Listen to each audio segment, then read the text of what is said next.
남한산성의 솔나무 숲은 가을에 정말 아름답습니다.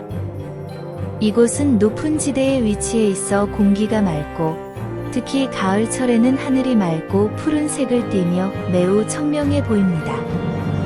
솔나무 숲의 나무들은 키가 크고 바람이 불면 소나무 잎들이 서걱이는 소리가 들리며 그 사이로 비치는 가을 햇살은 따뜻한 금빛을 띄웁니다. 그 빛이 소나무의 짙은 녹색과 어우러지면 숲 전체가 마치 그림 같은 분위기를 자아냅니다.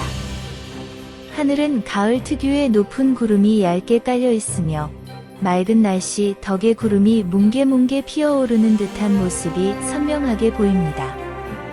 솔바람이 불어오는 가운데 가끔씩 단풍이 든 작은 나뭇잎들이 바람에 흩날리며 고요한 가을 풍경에 생동감을 더해줍니다. 이러한 장면은 남한산성에서 걷거나 쉴 때 자연의 평화로움을 만끽할 수 있는 순간들로 특히 가을의 청량한 공기와 함께 더 풍성하게 느껴집니다.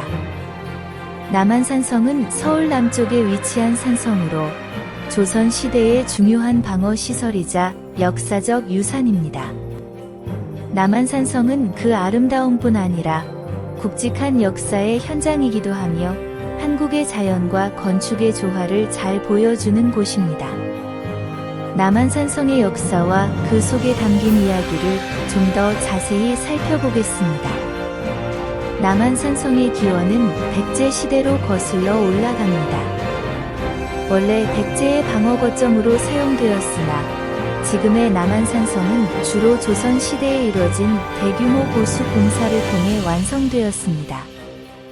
1624년 인조는 후금, 나중에 청나라의 침략에 대비하기 위해 남한산성을 대대적으로 수축하였으며 이는 곧 임진왜란 이후 조선의 국방 강화를 위한 조치 중 하나였습니다.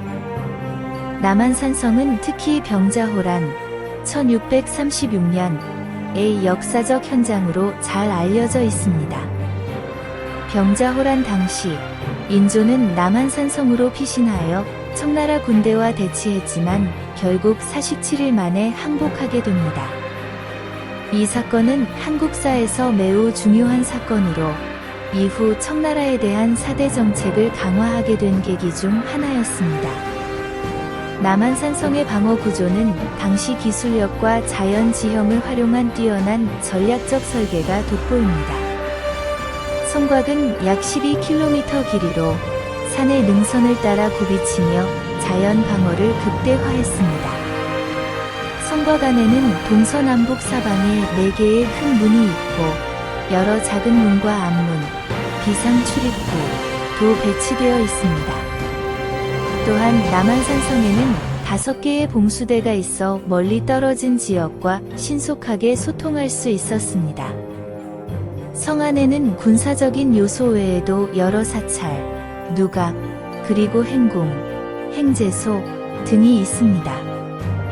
행궁은 조선 왕실이 전쟁이나 비상사태 시에 임시로 머물 수 있는 궁궐로 인조가 병자호란 당시 머물렀던 곳이기도 합니다. 남한산성의 건축물들은 당시의 뛰어난 목조 건축 양식과 조선 왕실의 위엄을 잘 보여줍니다. 남한산성은 그 자체로 아름다운 경관을 자랑합니다. 사계절마다 색다른 매력을 보여주며 특히 가을에는 단풍으로 물든 산성과 성곽이 장관을 이루어 많은 방문객들이 찾습니다. 또한 성곽에서 서울을 비롯한 주변 도시와 산세를 내려다볼 수 있어 뛰어난 조망을 자랑합니다. 자연과 어우러진 성곽은 마치 시간이 멈춘 듯한 고요한 아름다움을 자아내며 이곳을 찾는 사람들에게 깊은 인상을 남깁니다. 남한산성에는 병자호란과 관련된 슬픈 역사적 이야기도 있지만 그와 동시에 아름다운 전설과 이야기도 존재합니다. 예를 들어 봉암사라는 사찰에는 한 스님이 외적을 피하던 인조에게 호의로 음식을 대접하고 그를 보호해준 이야기가 전해집니다. 이러한 이야기는 조선의 위기 속에서도 인간의 따뜻한 마음과 희생정신을 엿볼 수 있게 해줍니다. 또한 남한산성의 강문은 그 문을 담당한 군사들과 관련된 전설이 남아 있습니다. 특히 북문은 병자호란 때 인조가 청나라 군사들과 가장 격렬하게 싸운 곳으로 알려져 있습니다. 그 문을 지키기 위해 목숨을 바친 군사들의 이야기는 오늘날까지 전해지며 그들의 충성심과 애국정신을 기립니다. 남한산성은 유네스코 세계문화유산에 등재되어 있으며 한국의 소중한 역사적, 문화적 유산으로 보호되고 있습니다. 성곽을 따라 산책로가 잘 정비되어 있어 많은 사람들이 이곳을 찾아 과거의 역사를 되새기며 아름다운 자연을 즐기고 있습니다. 남한산성은 한국의 역사적 자부심과 자연의 아름다움을 동시에 느낄 수 있는 장소로 그 가치는 시간이 지나도 변하지 않을 것입니다. 남한산성은 단순히 전쟁의 장소가 아니라 자연과 조화를 이룬 뛰어난 건축물과 그 속에 담긴 다양한 이야기가 함께 어우러진 한국의 중요한 유산입니다.